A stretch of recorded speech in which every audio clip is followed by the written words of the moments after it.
오늘 말씀의 제목은 복된 땅, 복된 땅입니다. 우리 인간은 환경에 따라서 좋아지기도 하고 나빠지기도 합니다. 하지만 타고난 사람이 있습니다. 우리 목회자의 세계에서도 그렇습니다. 설교하는 데 있어서 오랫동안 설교학 교수를 해도 따라갈 수 없는 설교에 탁월한 사람이 있습니다. 목소리도 좋고 또 설교 원고를 쓰는 데 있어서 타고난 신학적, 인문학적 사고 방식을 가지고 있고 또 설교를 할 때 제스처를 취하는데도 굉장히 편안해 보이고 듣는 이들로 하여금 몰입감을 갖도록 하는 그런 타고난 설교자들도 있습니다.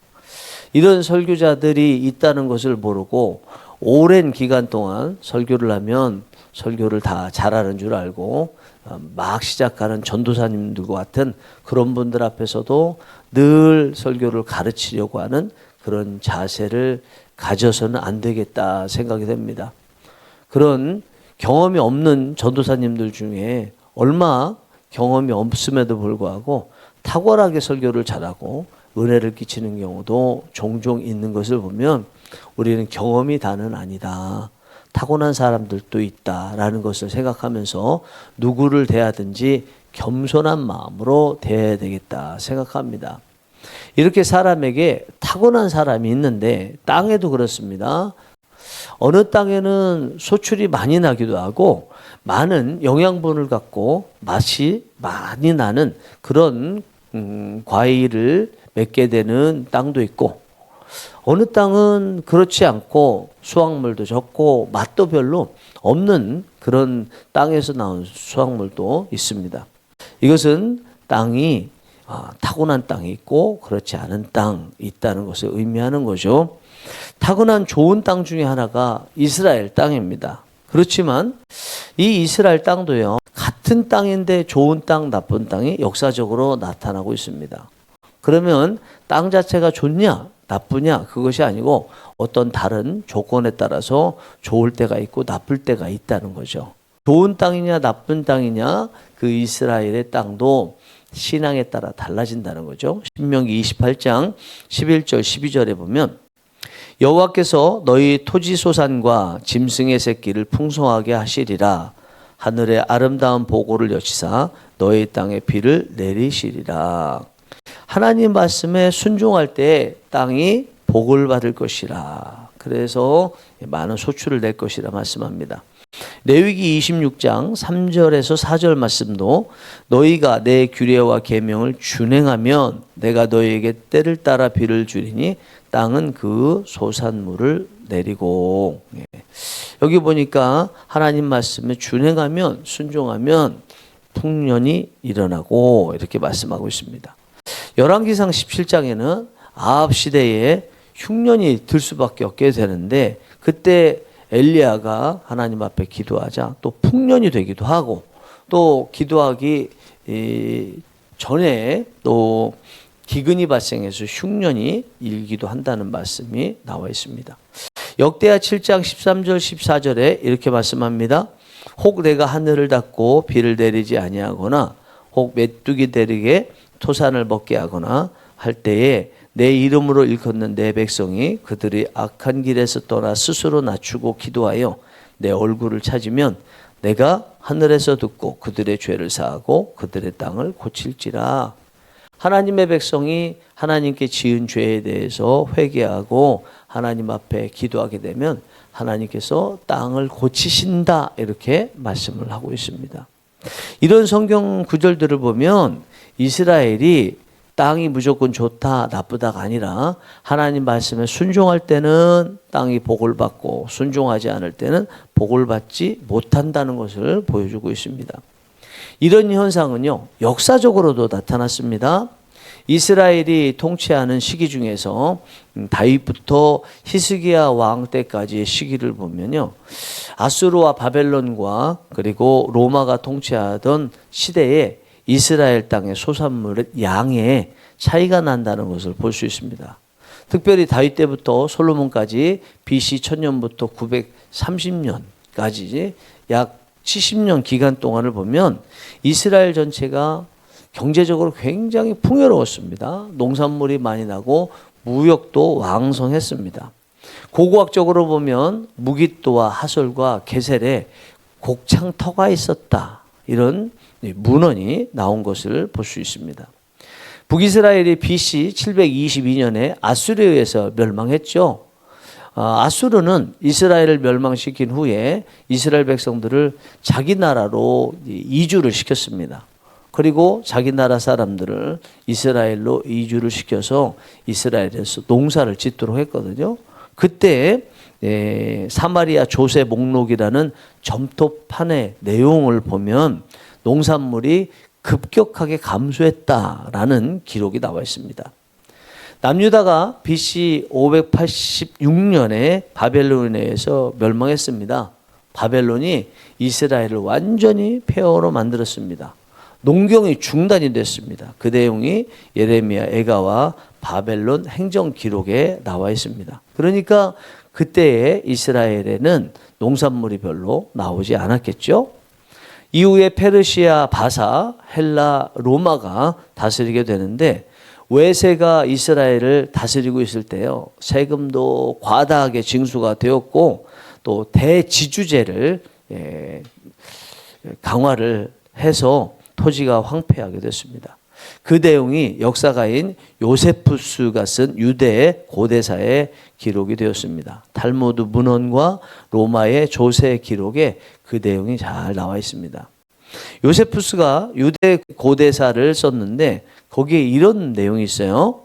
율법에 따라 안식년과 희년에 순종하면 땅이 소산을 내고 그렇지 않으면 황폐하게 되었다.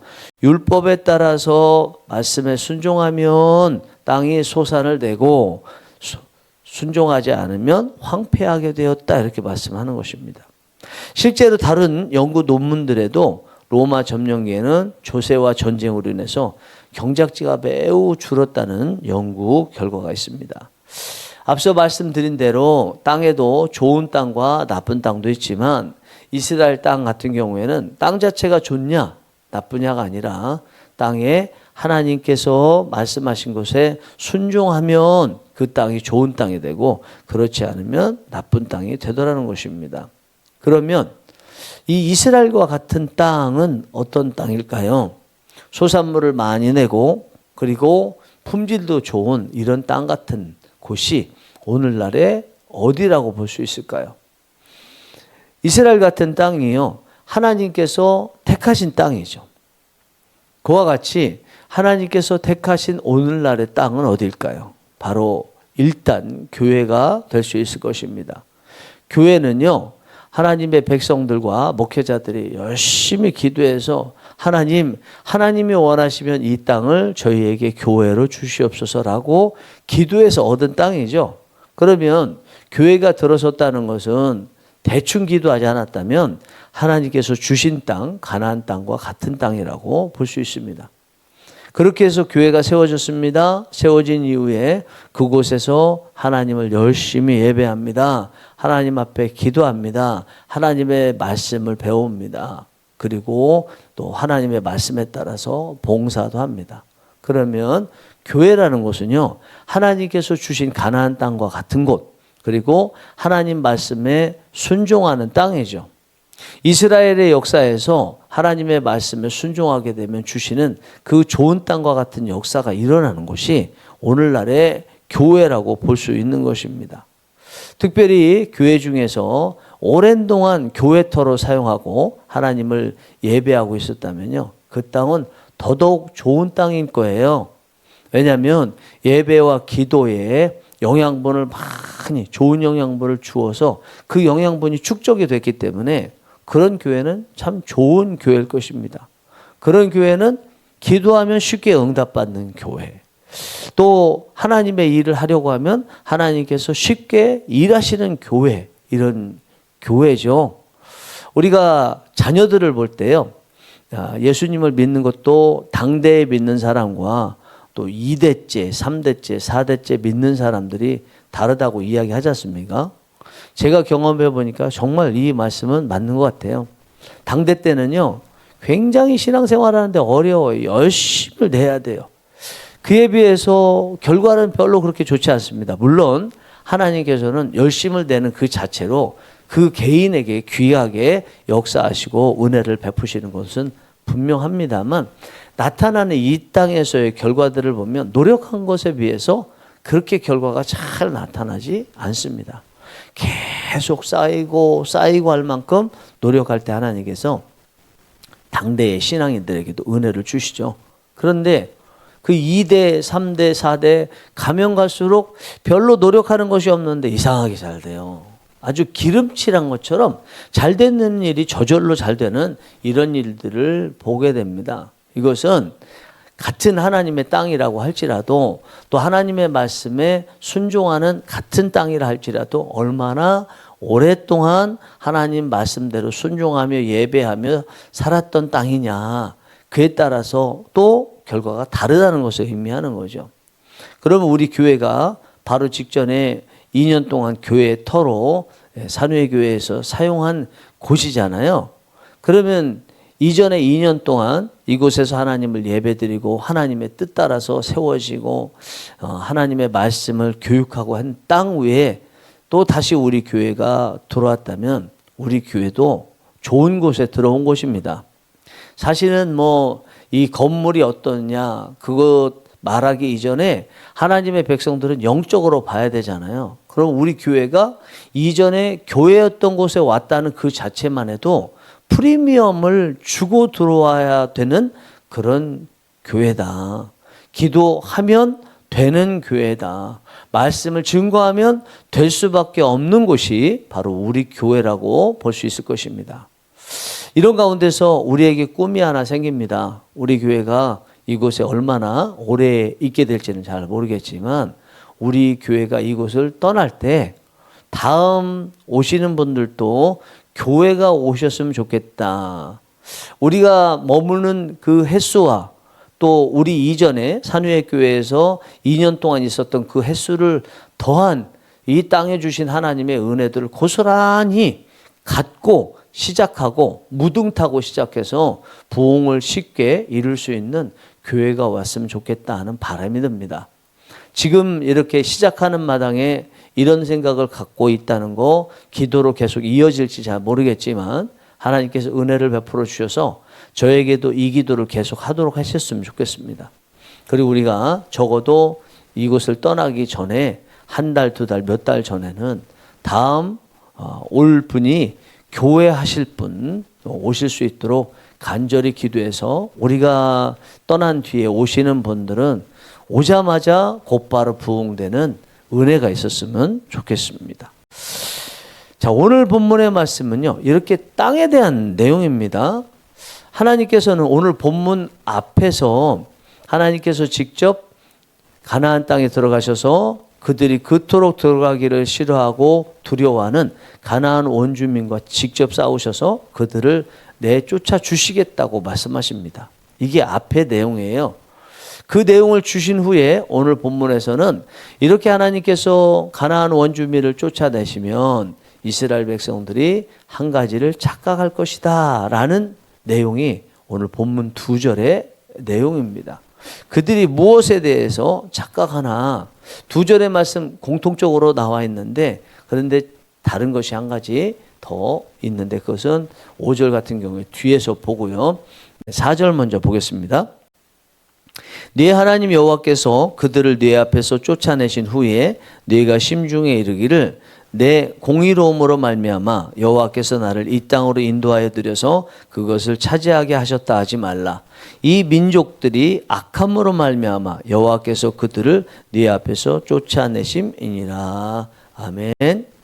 하나님께서 가나안 원주민을 쫓아내시면 이스라엘 백성들이 생각하기를 우리가 하나님 앞에 잘한 게 있어. 그래서 하나님께서 우리의 그 공로를 보시고 가나안 원주민을 쫓아내셨어 라고 말할 것이라는 것이요. 그런데 하나님은 그것은 너희들 착각이야. 내가 가나안 원주민을 쫓아낸 것은 너희들이 공로가 있어서 잘했기 때문이 아니라 이런 이 땅에 사는 가나안 원주민이 악하기 때문이야 라고 말씀하고 계십니다. 이 말씀대로요, 하나님께서는 가나안 땅에 있는 악한 원주민들을 다 내쫓으시게 되죠. 그런데 여러분, 악한 사람들이 사는 땅이라고 해서 다 그 땅에서 쫓아내시지는 않죠. 세상에 하나님 입장에서 보고 세상 사람들이 보기에도 악한 사람들이 사는 곳이 많습니다. 그렇다고 해서 하나님께서 다 그들을 그 땅에서 내쫓지는 않으십니다. 만약에 그런 땅에서 내쫓으신다면 다른 땅에서도 내쫓으시겠죠. 그럼 그들은 어디에서 살까요? 그들은 죽으란 말밖에 안 되는 거죠. 하나님께서는 지역신이 아니십니다. 이스라엘만을 위한 신이 아니시고 온 우주 만물과 모든 사람을 만드신 만왕의 왕 되시고 우주 만물의 신이 되시죠. 불신자들의 하나님이시기도 합니다.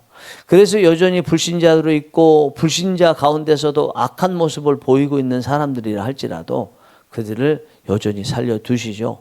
그리고 어느 순간인가 하나님께서 누군가를 보내셔서 또 그들에게 하나님을 온전히 섬길 수 있는 은혜도 주시기도 하는 것입니다. 이 말씀은 결국 가나안 땅이 좋은 땅이라고 했을 때 누가 좋은 땅을 차지할 수 있을 것인가에 대한 말씀이 오늘 본문의 말씀이기도 합니다. 누가 이 좋은 땅을 차지하나요? 오늘 본문의 말씀을 보니까 누가 차지하냐는 그건 나중 문제고요. 일단은 누가 차지하지 못하느냐, 누가 그 땅에서 쫓겨나느냐는 분명한 것입니다. 하나님을 대적하고 하나님을 믿지 않는 사람들이 그 땅에서 쫓겨나게 되죠. 그러면 이스라엘 백성들은 왜 그 땅으로 들어가게 됐을까요? 그리고 그 땅을 차지하게 됐을까요? 5절 말씀 보겠습니다. 여호와께서 이같이 하심은 네 조상 아브라함과 이삭과 야곱에게 하신 맹세를 이루려 하심이니라. 하나님께서 이스라엘 백성들을 가나안 땅에 들어가 살게 하신 것은 그들의 공로 때문이 아니라 그의 조상인 아브라함과 이삭과 야곱에게 주셨던 약속을 지키시기 위한 것이라고 말씀하고 있습니다. 순서상으로 볼 때 하나님께서 아브라함과 이삭, 야곱에게 주신 약속이 먼저이고요. 약속대로 이제 그 후손들이 가나안 땅에 들어가야 되는데 들어가는 때는 언젠가?